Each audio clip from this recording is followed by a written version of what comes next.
The unsurpassed, penetrating, and perfect truth is seldom met with, even in 100,000 myriad kalpas. Now we can see and hear it. We can remember and accept it. I vow to make the Buddha's truth one with myself. Homage to the Buddha, homage to the Dharma, homage to the Sangha.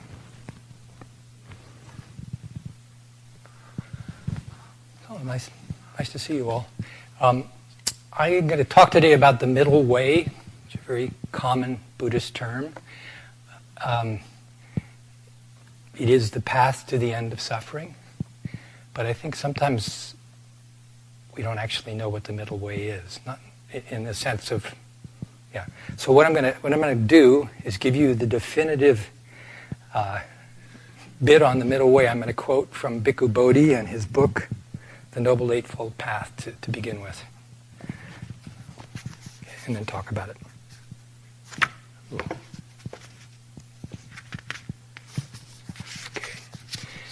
The Buddha calls this path the middle way, and when he says this path, he means the Noble Eightfold Path. So he equates the middle way with the Noble Eightfold Path. The Buddha calls this path the middle way. It is the middle way because it steers clear of the two extremes, two misguided attempts to gain release from suffering.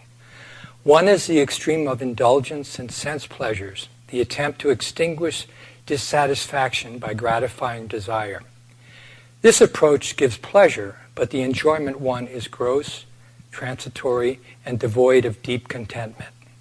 The Buddha recognized that sensual desire can exercise a tight grip over the minds of human beings, and he was keenly aware of how ardently attached people become to the pleasures of the senses. But he also knew that this pleasure is far inferior to the happiness that arises from renunciation. And therefore, he repeatedly taught that the way to the ultimate eventually requires the relinquishment of sensual desire. Thus, the Buddha describes the indulgence in sense pleasures as low, common, worldly, ignoble, not leading to the goal. The other extreme is the practice of self-mortification, the attempt to gain liberation by afflicting the body. This approach may stem from a genuine aspiration for deliverance, but it works within the compass of a wrong assumption that renders the energy expended barren of results. The error is taking the body to be the cause of bondage, when the real source of trouble lies in the mind obsessed by greed, aversion, and delusion. To rid the mind of these defilements, the affliction of the body is not only useless, but self-defeating, for it is the impairment of a necessary instrument. Thus, the Buddha described the second extreme as painful, ignoble, not leading to the goal. Aloof from these two extreme approaches is the Noble Eightfold Path, called the middle way. Not in the sense that it effects a compromise between the extremes, but in the sense that it transcends them both by avoiding the errors that each involves. The path avoids the extreme of sense indulgence by its recognition of the futility of desire and its stress on renunciation. Desire and sensuality, far from being means to happiness, are springs of suffering to be abandoned as the requisite of deliverance. But the practice of renunciation does not entail the tormenting of the body. It consists in mental training, and for this the body must be fit, a sturdy support for the inward work. Thus the body is to be looked after well, kept in good health, while the mental faculties are trained to generate the liberating wisdom. That is the middle way, the Noble Eightfold Path, which gives rise to vision, gives rise to knowledge, and leads to peace, to direct knowledge, to enlightenment, to nirvana. Okay, so that's Bhikkhu Bodhi's definitive piece, and I want to talk about that and just about what the middle way is and isn't. Okay, I think.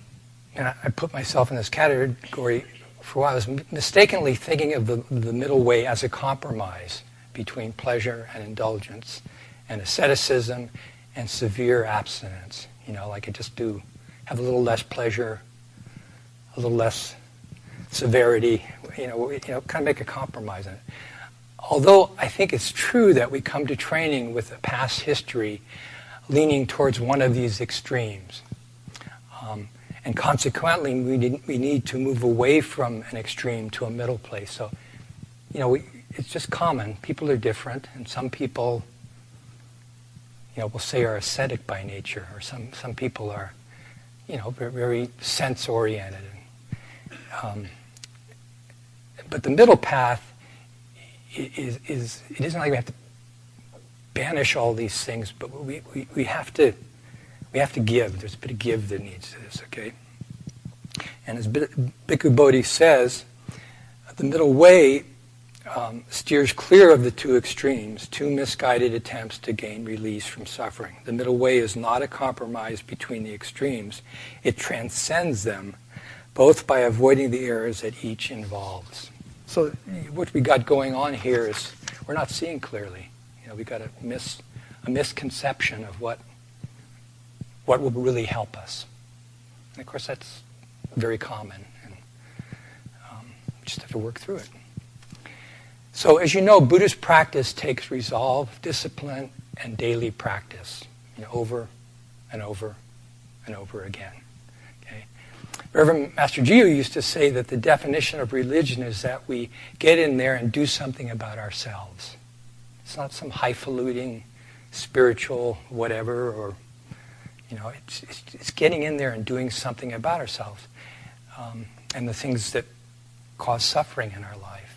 So we practice the precepts, we change our harmful habitual ways, we let go of selfishness and practice compassion, kindness, and generosity to all beings, and of course including ourselves, because some of us have a hard time with including ourselves.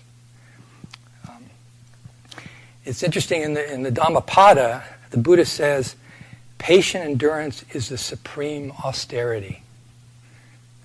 Of course, when I hear that, I think, what do I really know about austerity? We think of austerity as kind of flogging and beating ourselves and starving ourselves, but austerity in the sense of the hardest thing to do, it's actually patient endurance. It's being patient, and it's continuing to be patient. So, again, I wonder if sometimes we really know what austerity is. And in that regard, if we really know what true pleasure is in terms of the thing that brings happiness and peace in our lives. We just got some misconceptions here. We can confuse the highest austerity with some ascetic practice that inflicts pain upon the body, like we need to punish ourselves to be spiritual. That's both a question and a statement. Do we really need to do that? Okay. Pleasure we align with a titillation of the senses. It's not necessary to block out the senses. We just don't want to be pulled out into them. So they're leading our life rather than us being able to see what's good and what isn't good. And we just don't want to be pulled out to them and get lost in them. So the middle way is neither about living a life of denial and suppression nor a life of overindulgence and greed.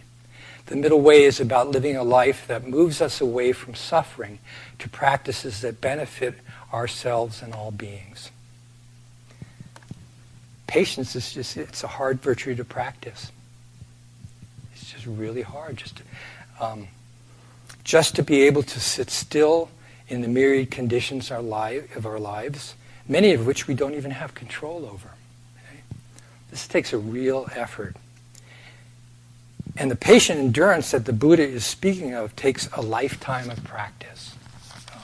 It's not a one-shot event. Of course, it's great to be patient once. but over and over again, we have to sit still, or personally, I think we should choose to sit still and be with things as they are, and not have them as we'd like them, just to be able to see them as they are. And this isn't a practice of quietism for any of you that practice, which I'm sure a lot of you do, if not all of you, but rather it's an acceptance of things as they are, which allows us, if action is good, to then come from a place of compassion and wisdom, as opposed to just reacting. Just reacting, sometimes it's deadly. It can be really harmful. I mean, sometimes we just have to react, okay? But just reacting all the time, I don't know, we benefit ourselves by doing that. And acceptance is about not adding anything or taking anything away.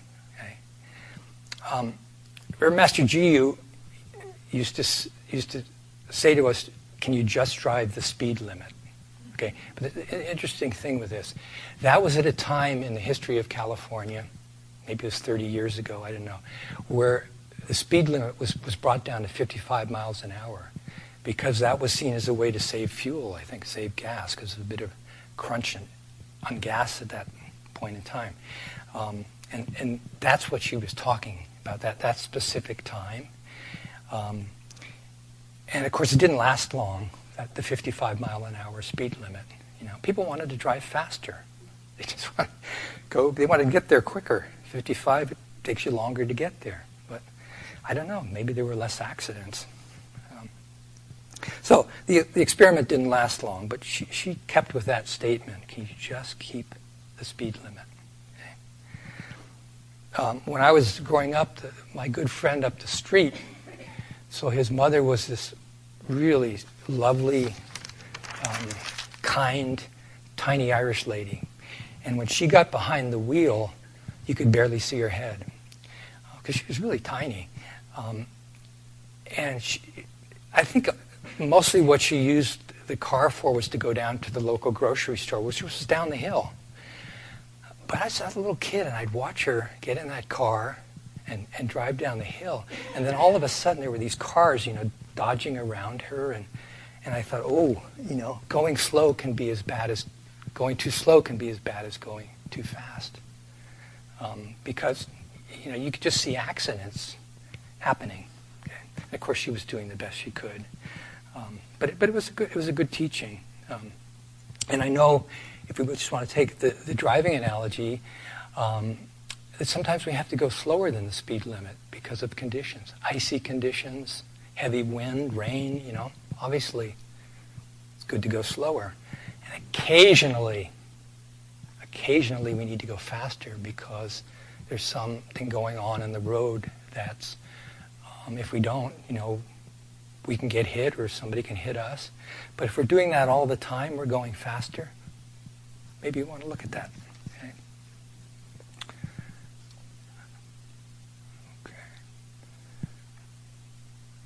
So, just to talk about some practices that we have in the way that we practice in our tradition.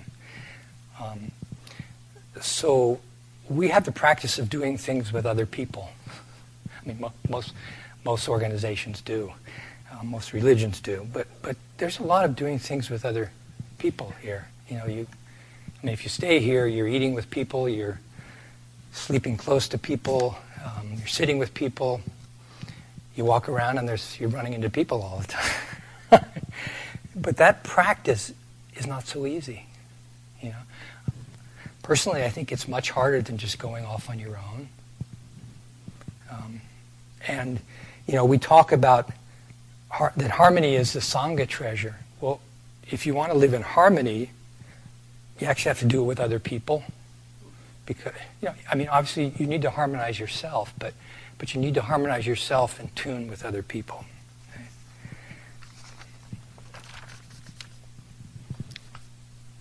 Yeah, it's really, I think it's about practicing with others. We're on this earth together, and it's really, practice is about, in a real sense, joining the human race. Personally, I tried to avoid it for years. Didn't work. We're always going to be different. It's not a question of we all becoming the same and whatever they call them, just automatons or whatever. We're all just carbon copies of each other. It's the truth. We're always going to be different. We're going to have differences of opinion. Is that any? Okay. And we push each other's buttons. It's just kind of the way it is. But by and large, people don't go around trying to push our buttons. It's just whatever they do, something in our past history or something gets pushed. And so who do we need to look at in that situation? And really the fact is, although we're different, we share more in common than seemingly separates us. We're human beings. We're on this planet. Okay. And so in our practice here, we do a lot together. If we are quiet or a bit of a loner, it takes some work to come out of that shell, because I think we have to do that in practice if we're on this side of things. If we're an extrovert, we probably need to be a bit quieter and to stuff ourselves back in our shell. To give other people a chance to speak and tell us about their lives and whatever, okay? And we'll always be different each other, but in fact, this should work to complement each other. It doesn't have to be something that pulls us apart. It can actually complement us in our effort to live. I've talked about this a number of times, but I think in many ways it's much harder to live an ordinary life than it is an extraordinary life. Just to do the necessary everyday things, to take out the garbage, to keep the house clean, to be welcoming to other people, to do your work in a responsible way, and it can be done quietly. It doesn't seem like much, but in some ways I think that's harder than being extraordinary. When we're given instructions to do something, can we just do what is asked rather than insist on adding something to it or taking something away? I mean, we're all famous for the bright idea syndrome. And although bright ideas are good, there's times when we just need to listen and to do something. Obviously, we're talking about things here that are perceptual, okay? And maybe there's just a different way of doing it than we would want to do, but we just give it a try, okay? And I ask the question: is it necessary to do it our way? I don't know. Is it all the time? Is it part of the time? When we eat food, okay, can we just eat what we need to eat? Now, personally, I found this a very hard practice because I came from a family of 7 kids, and food would go. And I was extraordinarily hungry because I was very active, just very active. I'd be the last one at the table eating everything everybody else didn't finish. Well, partly what happened with me was that I would overeat because I was so worried about not getting enough to eat. Okay? But just to eat what we need, which of course is what we try to do here when we have meals, is just to take what you need and not leave anything unless there's some reason why it's not good for you to eat it, but just to take what you need and eat that. I thought that was an impossibility when I started practicing here. How can I just take, just to take what I need wasn't a concept because I needed a lot. Okay.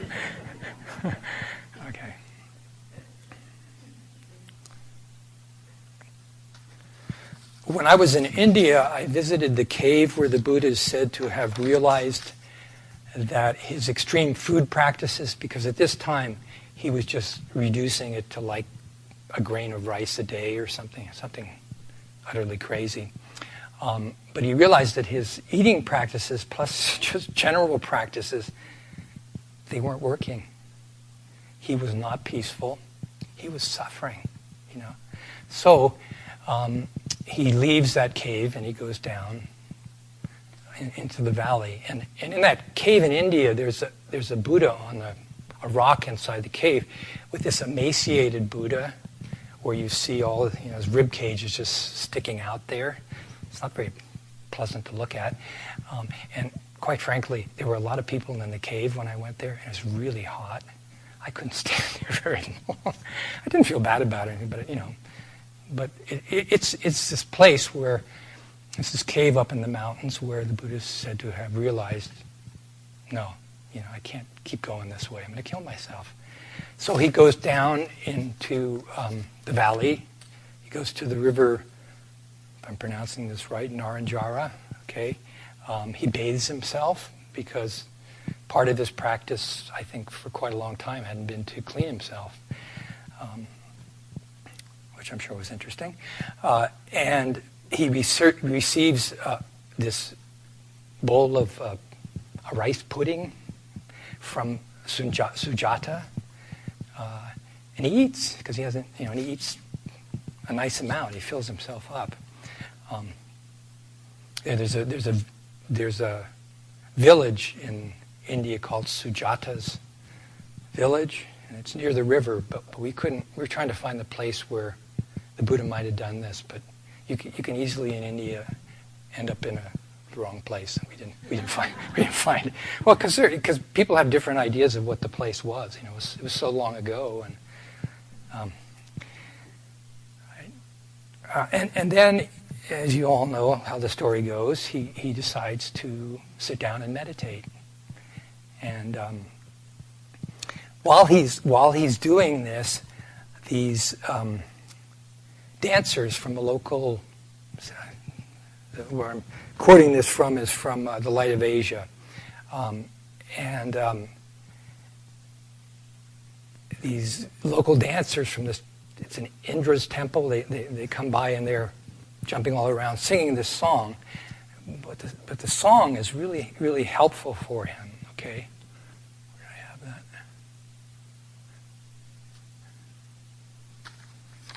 Okay, all right, here we go. So, fair goes the dancing when the sitar's tuned. Tune us the sitar, neither low nor high, and we will dance away the hearts of men. The string overstretched breaks, and the music flies. The string over slack is dumb, and music dies. Tune the sitar, neither low nor high. So I don't think the Buddha was really interested in having his heart danced away. But the words made sense to him. It just echoed again. He had pushed it too far. First off, he knew what it was to have the string too loose, in his life as a prince. But then he'd done this, number of years where the string was much too tight, and it will snap. So I always find that, I'm not really musical, but I find that a real help, because you see people tuning their guitar, which is a real art, and it's neither too loose nor too tight, and it's a real art to know where that is.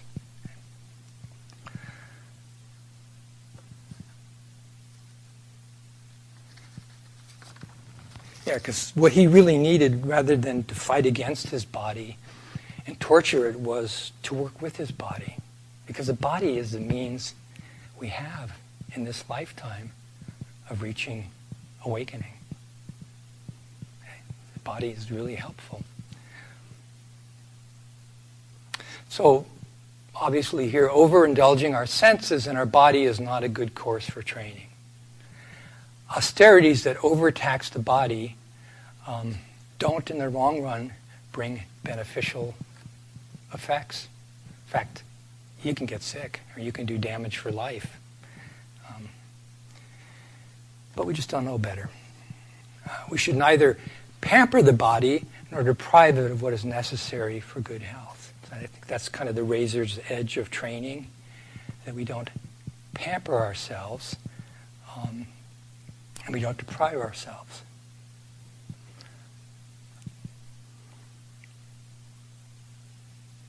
Yeah, and I think that course, that middle way, that razor's edge, is actually much harder than the two extremes. Because it's something that's constantly have to be adjusting. and responding and looking at. So to be able to live in moderation is an ongoing practice and well worth the effort. So I got one more story for you. It's not a long talk. I couldn't resist this story. Maybe many of you are familiar of the story, this thing that happened in the Wild White Goose. So this is when Reverend Master Jia was training in Japan. Now, let me just read it to you. This is the last day of Jukai. There are something like 14,000 other guests in the temple, but as far as the 8 foreigners and I are concerned, close as we are in this huge and magnificent set of guest rooms, close to Zenji-sama. Zenji-sama is Koho-zenji. It has been a very, very wonderful time. Zenji-sama sent for us again today. He wanted us all to have a final tea with him before the 8 went back to their bases. So they're probably military people. Extremely kind of him that, there are 14,000 people in the temple, and he's taking time to be with these 8 people. So it turns out that one of the people there was very disgruntled during the tea. And Zenji-sama, who had been propped up in his bed, because he's very sick at this time, beckoned me over with his good hand and asked what was wrong. Well, Zenji-sama, he feels that there's been too much tea drinking, too many cream cakes in here with you. He says he came here to be disciplined, and we have not disciplined him. I felt that it was unwise not to tell the truth. The old man's face crinkled into a slightly wicked, impish grin. He said, "Give me that dish of cream cakes." "I beg your pardon, Zenji-sama? Don't argue, give them to me." I gave him the dish. He held it with his one good hand while I supported the other side for fear that he should drop it. And Zenji-sama says, "Call him here." I spoke to the young man concerned, asking him to come over to Zenji-sama's bed. "My friend," this is Zenji-sama saying this, he said, looking the young man straight in the eye, "I want you to eat this whole dish of cream cakes." The man stared at me. "What's he talking about?" he said. So Reverend Master Jia replies, "I think this meaning is this. You are saying you came here to be disciplined, and you are complaining that you weren't disciplined. But discipline doesn't have to be what we want it to be." He stared at me again. "You mean ... I mean this. Discipline can be having to sit and eat cream cakes and drink tea. Or it can mean being beaten in the meditation hall." That's Japan. Okay? Discipline is discipline. It does not necessarily take the form that we want it to take. The young man took the dish of cream cakes, put it on the floor, walked to the door, and stalked out. Zenji-sama chuckled. Zenji-sama's chuckle followed him. Well, we all kind of hope that that person got it later. But, sometimes the middle way is eating that plate of cream cakes. Not really, but it's doing what's in front of us as opposed to what we want or the way we want it. It's just acceptance. Okay? I had an opportunity when I was in Japan to meet Koho-zenji's niece. She's a lovely lady. She's a physics professor. I think it's at Kamenzawa University, if I'm saying that right. Maybe it's in Tokyo, but she's, very smart lady. And she took us out to dinner, and then she told us over dinner her memories of Koho-zenji. And Koho-zenji was the abbot of Sojuji when she was very young. And she said that when he came to visit her, he always brought a present for her. It's just, you're young, that makes an impression on you. And he said he also had this ability to make her feel, when he was with her, that he had her full attention. This is something, the Dalai Lama has. People are talking, they feel like he's talking to them. And it's something I saw Reverend Master have. Is giving the person their full attention. And it left a real impression on her. And so rather than the fierce Zen master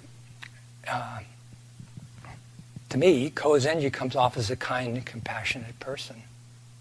That's the impression I was left with.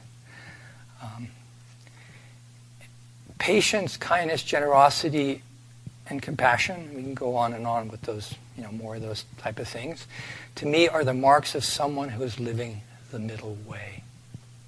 Okay? So kindness, compassion, generosity, it's actually the middle way, which is the road above. It's not indulging in the two extremes, but it's the road above. It's the highway. Okay? They're unselfish ways of living that lead away from suffering to nirvana, actually in this lifetime. We don't have to wait on nirvana. But nirvana, just like the middle way, isn't quite what we thought it is. That's the thing here. So I think if we'd like, we can all endeavor to do this. And, thank you.